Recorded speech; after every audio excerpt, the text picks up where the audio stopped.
Bismillahirrahmanirrahim. Assalamualaikum warahmatullahi ta'ala wabarakatuh. Alhamdulillahi rabbil alamin. Wa sallallahu ala sayyidina Muhammadin wa ala alihi wa sahbihi wasallam, amma ba'du. Di dalam beberapa hari terakhir saya sudah mengungkapkan ya kekecewaan saya terhadap PBNU.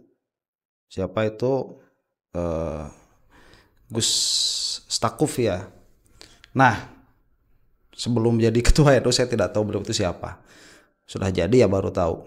Ini saya sudah melihat gelagat-gelagat beliau ini tidak tegas di dalam isu nasab, cenderung membiarkan.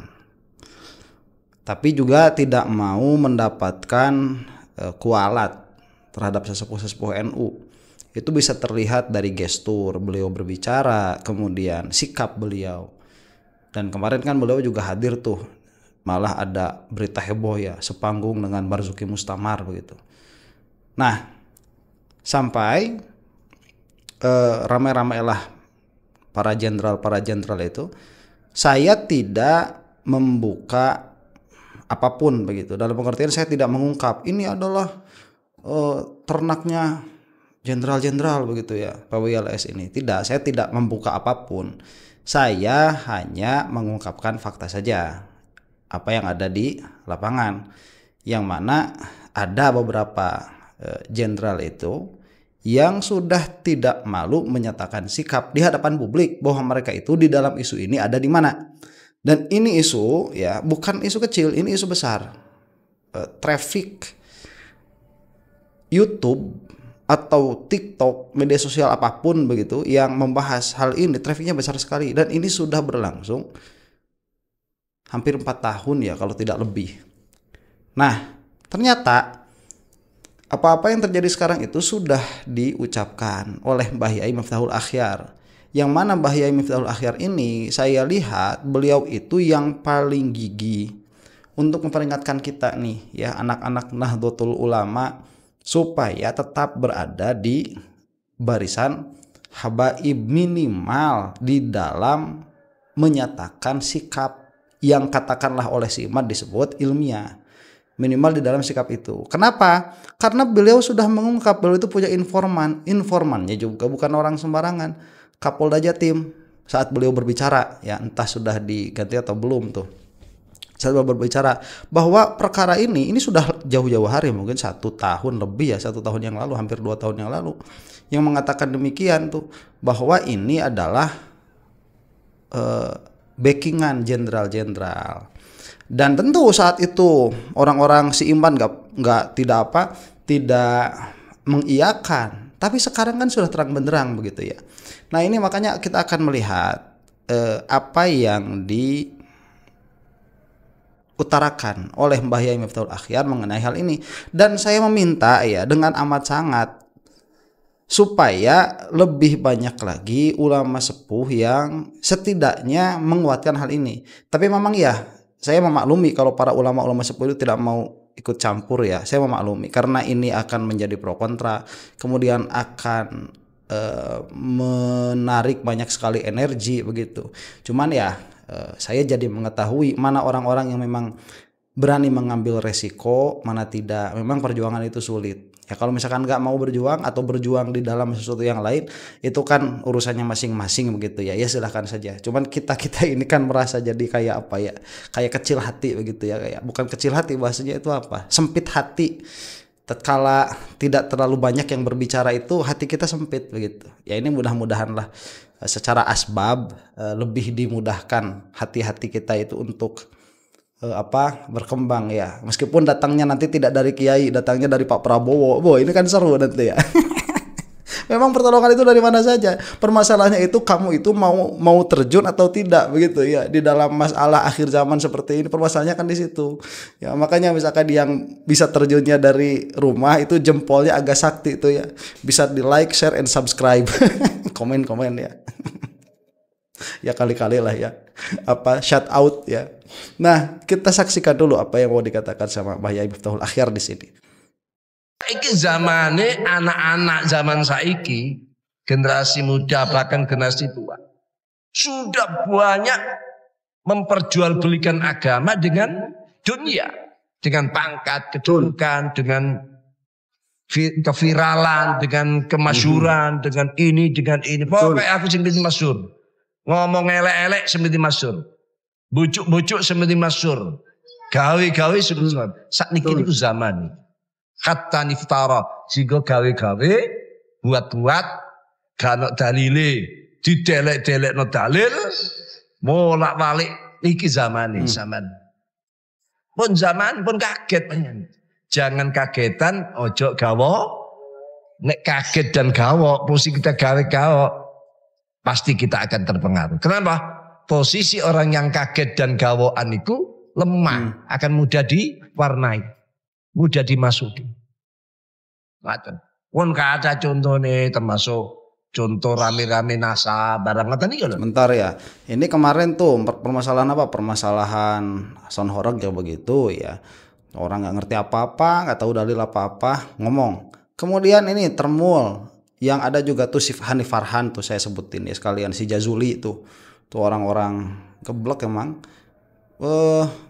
Baca kitab awur-awuran, ya bacanya bisa benar tapi memahaminya acak-acakan begitu mereka itu berbicara tidak ada dalilnya, ngomong seenaknya. Ya memang mudah-mudahan lah generasi muda itu jauh sama yang seperti itu ya. Tapi ya meskipun banyak, karena memang trafficnya bagus, duitnya juga banyak di situ, banyak uangnya itu. Ya bukan dikasih itu ya dari AdSense, tapi ya di blow up. Ya itulah permainan orang-orang yang di YouTube, tahu lah. Kita lanjutkan dulu ya. Kita mundur dulu sedikit nih. Lemah, akan mudah diwarnai, mudah dimasuki. Ngaten. Pun ada contoh nih, termasuk contoh rame-rame NASA barang ngoten iki lho. Ngawur mawon tiang-tiang niku. Hanya karena ingin di samping di belakangnya ada jeragane. Jeragane wonten. Jeragan sing ngoten niku sing nasab di gawe ancur-ancuran. Bapak Kapolda Jawa Timur cerita pula. Siapa jeragannya di belakang? Jenderal-jenderal. Itu kok untuk apa itu? Untuk mengaco atau untuk mengalihkan situasi keadaan? Jenderal-jenderal. Mengalihkan isu. Polres teleponi. Nek iki ape ngisi amankan. Amankan. Ada daerah sing jebol. Ya, ada daerah yang jebol. Nah, jadi botol isu kalau di belakangnya itu ada jeragan, ada sing mendukung, membagiangi. Nggih penting kepentingannya dek ini. Oke. Nah, ini sekarang sudah bukan isu ya, ini sudah kenyataan. Jadi itulah yang disebut dengan khobar ahad ya, kabar ahad. Beliau ini Mbah Yai Miftahul Akhyar itu menerima informasi dari Kapolda Jawa Timur, dan beliau itu nggak nyembunyiin sumber ya, langsung aja Kapolda Jawa Timur bahwa isu nasab ini piaraan jenderal-jenderal. Tuh kan bukan satu kan, banyak. Cuman yang nampak secara kenyataan langsung bersentuhan dengan PWLS ya jenderal itu Nur Wahid itu. Ya, Irjen kemarin apa? Irjen Nur Wahid itu bintang 2. Yang secara langsung, yang secara tidak langsung ngobrol begitu. Termasuk Kapolrinya. Itu yang tidak langsung tuh. Nah, sekarang begini, ya, kenapa dari dulu si Imad itu tatkala mau ceramah bisa menyebar seperti itu? Karena memang pengamanannya langsung ditunjuk oleh jenderal-jenderal itu. Nah, ini adalah informasi yang sampai kepada kita, dan sekarang kan menjadi terang benderang, menjadi jelas. Apa kepentingannya? Mbah Yai Miftahul Akhyar tidak mau berspekulasi. Cuman di belakangnya itu ya ada kepentingan. Cuman kepentingannya beliau tidak mau berspekulasi, tapi mungkin beliau juga sudah mendapatkan informasi seperti itu. Dan memang ya kalau dapat informasi A1 itu buat apa juga dikasih tahu ke orang lain. Lawang itu rahasia besar yang mana kalau diumbar ke orang lain pun kita juga kan gak bisa ngapa-ngapain gitu ya. Kita ini generasi apaan sih? Generasi macam apa kita itu sekarang itu? Kita tahu kemungkaran di depan mata ya dibiarin ya. Seenggaknya ngomong kan begitu, setidaknya kan bicara, setidaknya komentar. Setidaknya komentar begitu. Ini kita tuh generasi macam apa? Saya itu kadang-kadang suka iri ya dengan generasi 98 itu. Saya masih punya, ya masih banyak kan generasi 98 itu, kalau kita ngobrol dengan beliau-beliau itu semangat juangnya waktu muda itu masih tinggi. Kalau sekarang ya udah nggak tinggi lagi, soalnya mereka itu semangat juangnya sudah terkikis dengan kesadaran yang lebih tinggi begitu ya. Sebagian terkikis oleh kesadaran berekonomi lokal. Cuman kita seharusnya malu ya dengan angkatan pemuda zaman dahulu. Setidaknya lah begitu ya. Memang berbuat anarkis itu jangan. Kecuali kalau itu ya nanti terjadi secara organik, sudah terjadi ketidakpuasan. Tidak boleh ada yang organisir kan kalau seperti itu. Kriminal itu nantinya. Makar kepada negara. Nah itulah. Jadi seharusnya kita itu minimal bersuara, minimal berbicara. Api di dalam hati begitu ya. Melihat ketidakadilan kepada siapapun. Jangankan kepada satu bani, kepada satu orang saja seharusnya hati kita itu tergerak. Karena tatkala kita itu melihat kezoliman, kenistaan terhadap satu orang itu tidak tergerak, nanti hati kita lama-lama lebih keras. 2 orang tidak tergerak, 3 orang tidak tergerak, satu bani tidak tergerak. Ya satu ras tidak tergerak, dan ini berbahaya ya kepada kolbu itu, kepada hati itu, menjadikan membuat keras. Nah itu ya yang dikatakan, dan ini sudah terbukti sekarang, bukan cuman omon-omon lagi. Ada. Belum dipun usul teman Kapolda Taran. Pokoknya undang iki nek bahas masalah nasab misalnya wis ojo diberi. Baik yang satu lawannya, baik yang ini sama-sama tidak, jangan diberikan. Kalau bahal kenapa? Akan terjadi kekhawatiran, kisrolan, terjadi apa? Terjadi keributan. Lalu keributan massal, kasus 1998 akan bisa terulang, bahaya. Akhirnya terjadi, menjadi sebab Pak Harto turun nih kalau kasus nih, kalau rame nih. Ini ada yang merancang ke sana, merancang untuk keributan seperti 1998. Ingatan itu diumbar, bahkan didekengi. Oke.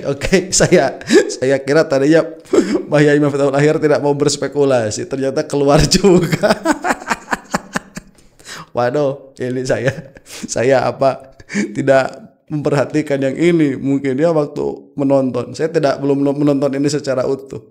Ya itu tadi keluar tuh ya, ternyata di belakang ya ada ingin kerusuhan, ternyata urusannya ya politik juga.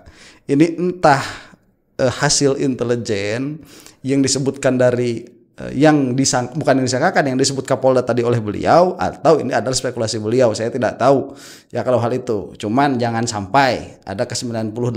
Cuman tadi salah satu poin yang menarik juga, kata beliau, saya itu sudah merekomendasikan, kata beliau nih, sedari dulu termasuk kepada Kapolda Jawa Barat, supaya kalau ada yang ceramah dari kedua kubu ini jangan diizinkan kalau membahas nasab. Kan itu kan kalau minta izin ada tuh yang akan dibahas apa ya.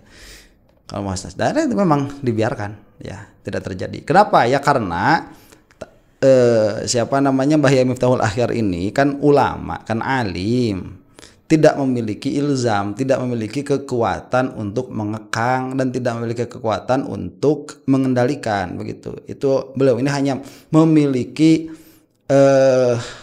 keinginan untuk memberikan nasihat saja, dan itu tidak dilaksanakan karena tadi kan di belakangnya ada jenderal, bukan satu tapi jenderal juga begitu. Kecuali kalau ini dimaknai secara umum ya yang ngaji usul fikih tahulah.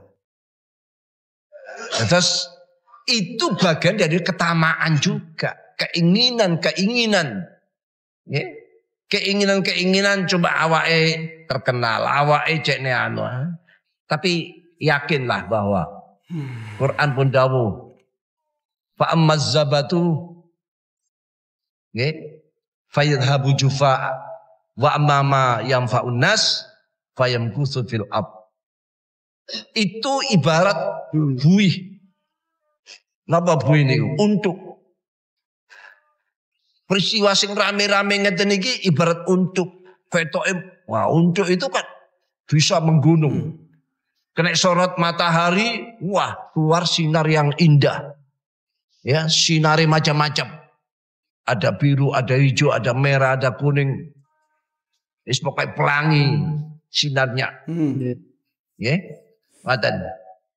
Nah, kena sorot lampu, wah ketok gagah.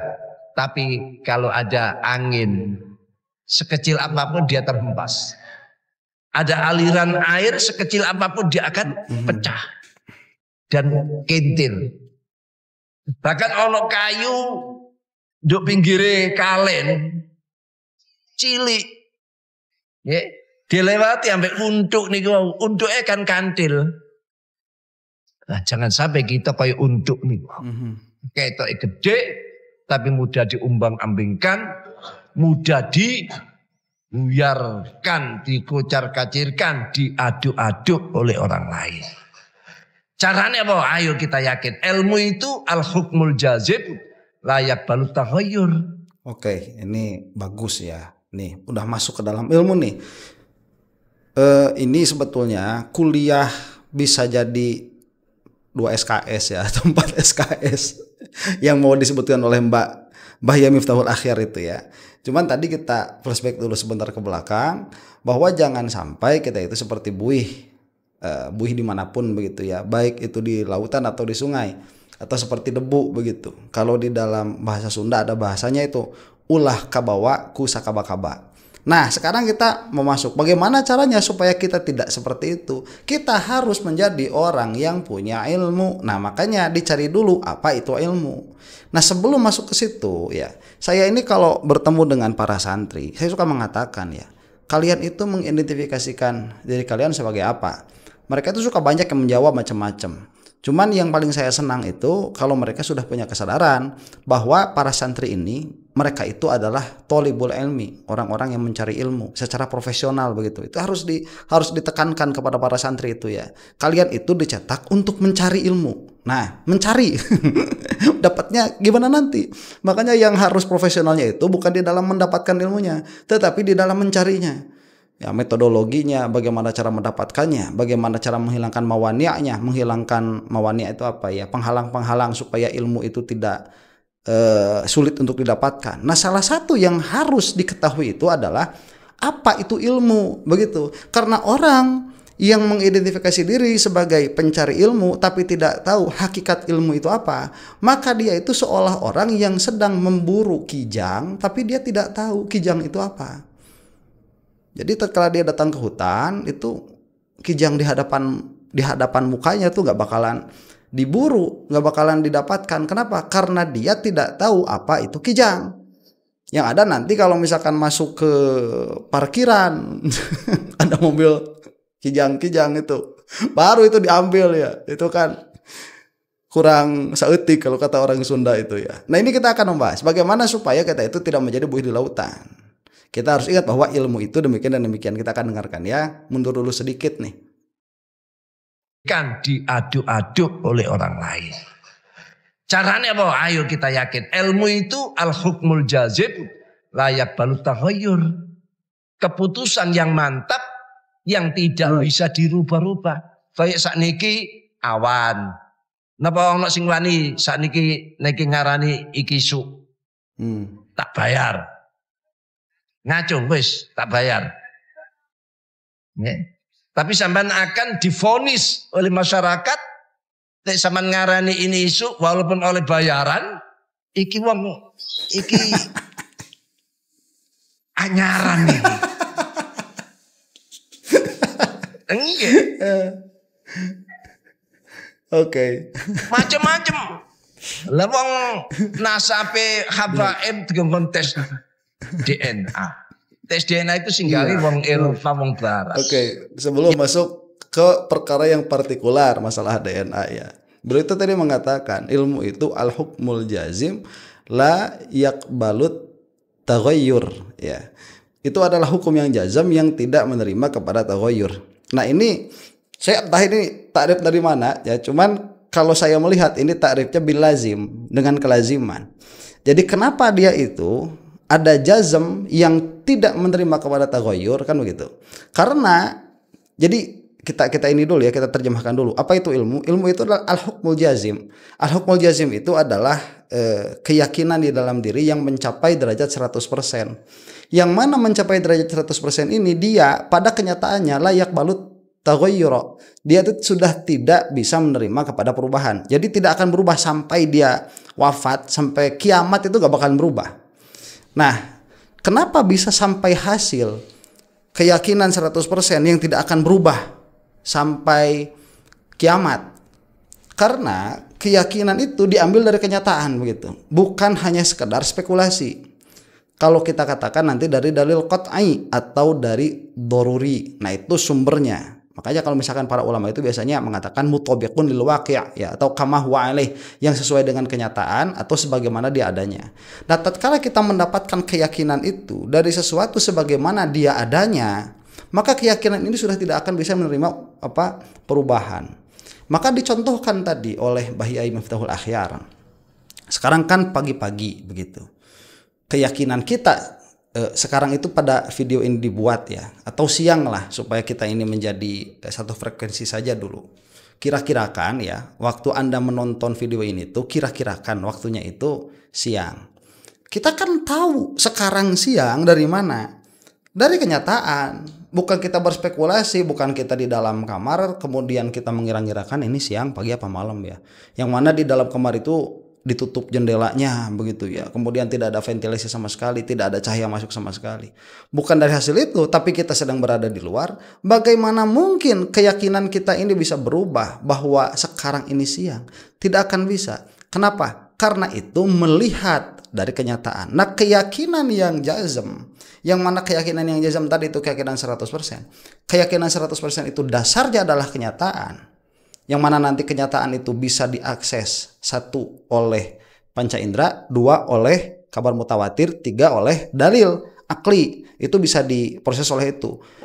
Maka kita tidak akan mungkin berubah atas keyakinan kita. Makanya tadi, ayo siapa yang mau, yang berani bilang bahwa saat ini malam begitu. Siapa yang mau berani bilang? Kalau memang kenyataannya sekarang itu sedang siang. Ya mungkin ada yang berani, saya bayarlah. Coba katakan sekarang itu malam. Mungkin ada yang berani begitu mengatakan ini adalah malam hari yang gelap gulita.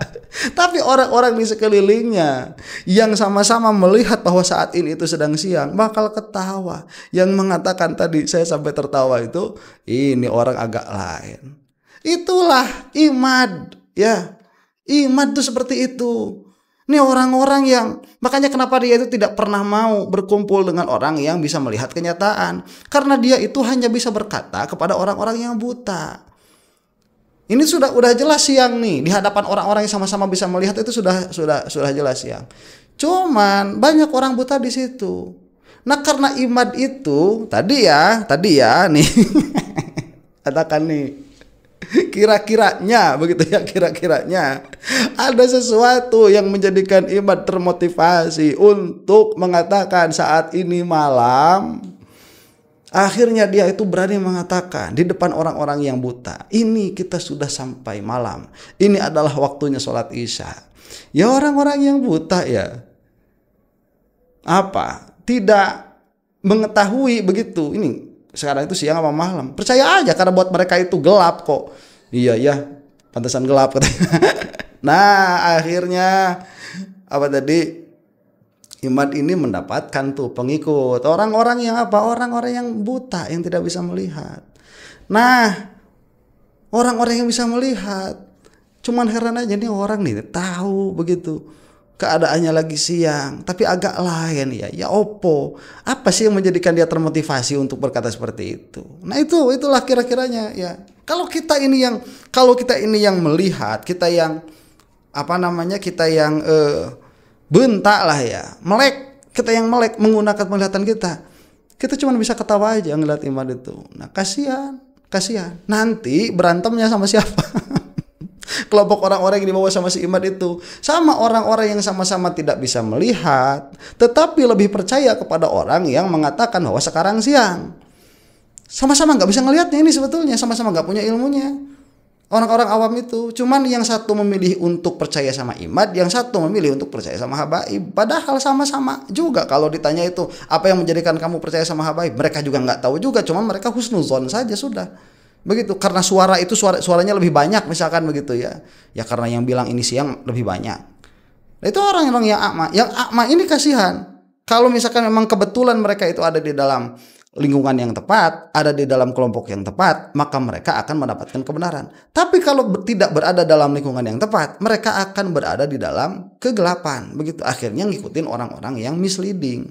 Makanya suka ada peribahasa kan ya, kalau di orang mah nulolong nungtu nulolong begitu.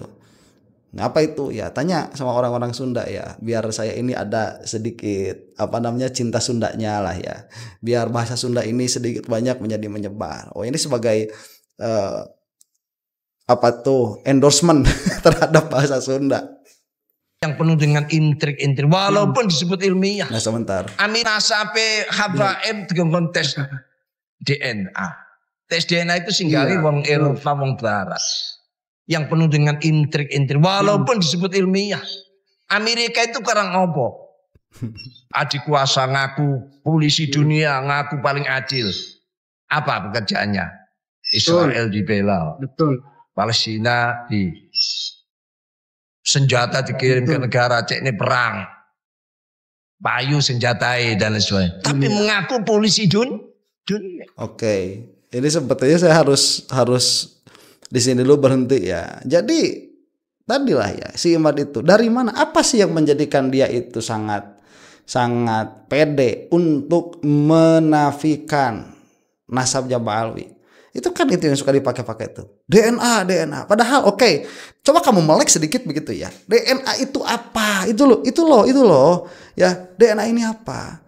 Ini adalah suatu barang yang mana asalnya juga dari kafir. Asalnya dari kafir. Yang mana ini sebetulnya nanti ada pembahasan dari Imam Ghazali bagus sekali tentang masalah ini ya. Orang yang semakin dekat kepada ilmu syariat itu akan semakin jauh dari ilmu dunia.